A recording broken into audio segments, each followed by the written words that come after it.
इस मुसलमान के आपसे डर है, हिंदुस्तान का कोई मुसलमान आपसे डरता नहीं है। ना मैं डरता हूं, ना इस देश के नागरिक डरते हैं, ना कोई मुसलमान डरता है। डरते हैं तो हम संविधान से डरते हैं, जिसकी आप धज्जियां उड़ा रहे हो। आप क्या कर रहे हो संविधान के साथ? आप धज्जियां उड़ा रहे हो संविधान से।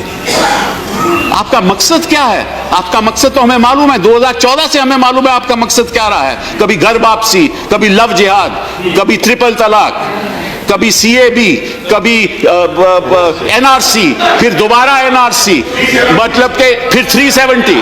आपका लक्ष्य हमें मालूम है, आपका लक्ष्य मालूम है, आपका नजरिया भी मालूम है। आप नाम से, किसी के नाम से पता करना चाहते हो इस देश में वो रहेगा या नहीं रहेगा। मैं आपने कहा कि वो जो मुसलमान यहाँ हैं उनको डर करने की जरूरत नहीं। किस मुसलमान के आपसे डर है? हिंदुस्तान का कोई मुसलमान आपसे डरता नहीं है।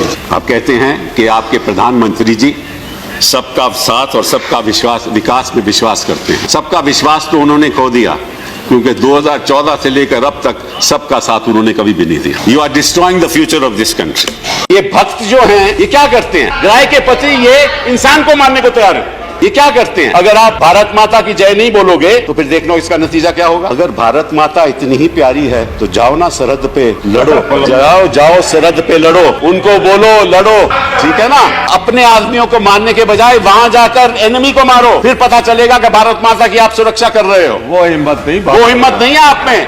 आप में तो इतना है कि उसको जीप से बांधकर फिर उसको मारोगे आप। कि जो बढ़ावा और भड़काया जा रहा है, किस भावना के साथ भड़काया जा रहा था, उसी का ये आज नतीजा। मानवता की हत्या होती है, इंसानियत की हत्या होती है, मेरी हत्या होती है। असलियत तो ये है कि आपकी हिंदुत्व की आइडियोलॉजी ने हिंदुस्तान के लोगों में एक ऐसा भय पैदा कर दिया है कि लोग टेलीफोन पे बात नहीं करना चाहते। मैं आपको सच बात बताऊं, मैं समझता हूं कि जो ऐसी बात करता है, जो ऐसे काम करता है, वो असली हिंदू नहीं है, वो नकली हिंदू है।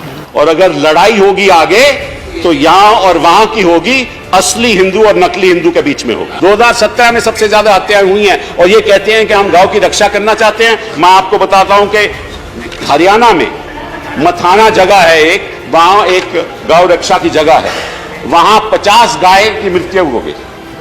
50 गाय की मृत्यु हो गई क्योंकि उनका ख्याल नहीं रख रहे। और जो गाय को सालाना मिलना चाहिए वो 600 रुपया है, हर गाय को 600 रुपया है। और ये कितना देते हैं?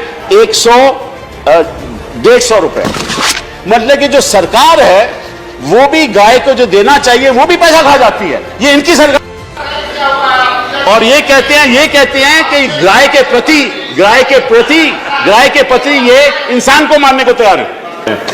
मैं तो खुलेआम कहना चाहता हूं कि जो भी इंसान ऐसी हरकत करता है, खुलेआम करता है, वो कोई पुलिसमैन नहीं है, वो कोई अधिकारी नहीं है, वो एक नॉन ऑफिशियल सलवा जुदम जैसे लोग हैं जो अपना अपने आप तय करते हैं कि कानून क्या है और कानून को कैसे लागू करना। जिसकी हत्या हुई उसने कोई कानून का उल्लंघन नहीं किया। या तो किसी गाय को ट्रक में ले जा रहा था, उसको उतार कर उसकी हत्या करनी, या किसी को जीप से बांधकर और उसको बांधकर जीप से बांधकर उसकी हत्या करनी। बताइए, ये तो एक बुज़दिल का ही काम हो सकता है। ये तो कावड़ ही कर सकता है कोई कि किसी को बांध के उसको मारो। और फिर कहते हैं कि हम भारत माता की रक्षा कर रहे हैं।